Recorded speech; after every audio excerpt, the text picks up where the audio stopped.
వాళ్ళు మచ్చుకొత్తిగూడెం తీసుకొని మీలో 20 మందితో ఇళ్ళ కాడికి పోయినారు. ఇంటికాడికి పోయి లింగమయ్యను బేస్బాల్ కట్టతో నెత్తి మీద కొడితే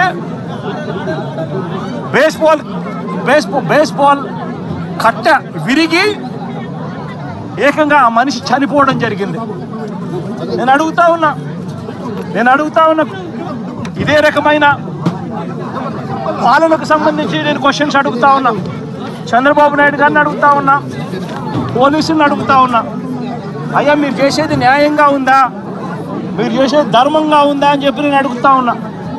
మీరు చేస్తూ ఉన్న ఈ రాంగ్ ప్రెసిడెంట్ వల్ల రాష్ట్రం ఈరోజు బీహార్ కన్నా నాశనమైన పరిస్థితుల్లో ఈరోజు తయారవుతా ఉంది రాష్ట్రం.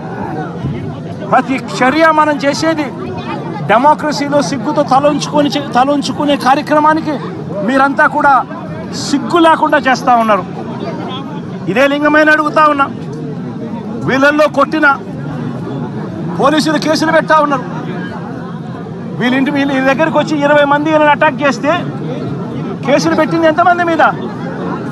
కేవలం 2 మీద మాత్రమే కేసులు పెట్టారు. ఇదే దాంట్లో క్రియాశీలకంగా వ్యవహరించిన రమేష్ నాయుడు మీద ఎందుకు కేసు పెట్టలేదు, మిగిలిన వాళ్ళందరినీ కేసులోకి ఎందుకు తీసుకొని రావడం లేదు అని చెప్పి ఇదే పోలీసులను ఇదే చంద్రబాబు నాయుడు గారిని అడుగుతా ఉన్నా.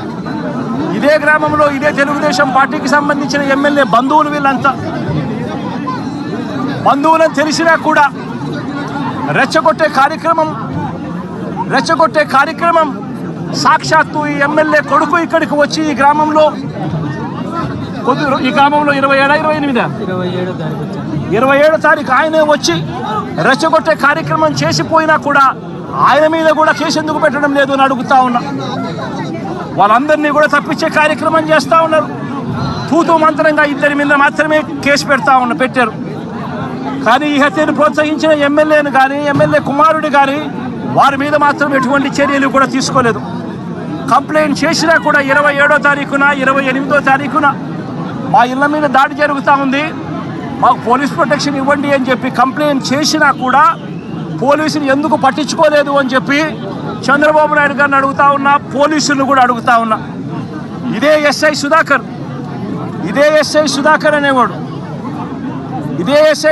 అనేవాడు వీడియో కాల్స్తో ప్రతి ఎంపీటీసీలని కూడా తానే ప్రలోభాలు పెడుతూ తన ఫోన్లో నుంచి వీడియో కాల్స్తో వాళ్ళతో ఫోన్లో మాట్లాడించి తానే క్రియాశీలకంగా ఇదే రామగిరి మండలానికి సంబంధించిన ఎస్ఐ కేసు పెట్టినా కూడా యాక్షన్ తీసుకోకుండా తానే ఇవన్నీ చేస్తూ ఉంటే ఎందుకు ఆ ఎస్ఐ మీద యాక్షన్ తీసుకోవడం లేదు, ఎందుకు ఆ ఎస్ఐ ఫోన్ రికార్డ్స్ను ఎందుకు పరిగణలోకి తీసుకోవడం లేదు అని చెప్పి కూడా గట్టిగా అడుగుతా ఉన్నా. ఇదే లింగమయ్యతో పాటు కొడుకు శ్రీనివాస్పై కూడా దాడి చేశారు. కానీ ఆశ్చర్యం ఏమిటంటే లింగమయ్య కొడుకు నుంచి కాకుండా వాళ్ళు కంప్లైంట్ రాసుకునింది ఎవరితో తెలుసా?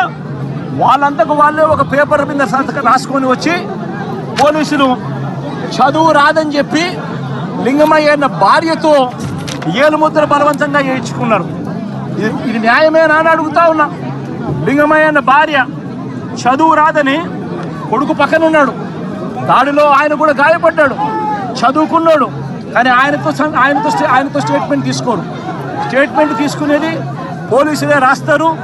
లింగమయ్య అన్న భార్యతో ఏలుముద్ర తీసుకుంటాడు. ఎందుకు ఆయన చదువు రాదు, భయపడిచ్చి పెట్టకపోతే ఏలుముద్ర వేయకపోతే ఏమన్నారమ్మా, సంతకం పెట్టాలి. ఎట్టి పరిస్థితుల్లో పెట్టకుండా పోతే ప్రసక్తే లేదు, ఖచ్చితంగా పెట్టాలని చెప్పి ఆమెతో ఏలుముద్ర తీసుకుంటారు. వీళ్ళు ఏం రాసుకున్నారో ఆమెకు తెలీదు, ఏం స్టేట్మెంటు ఉందో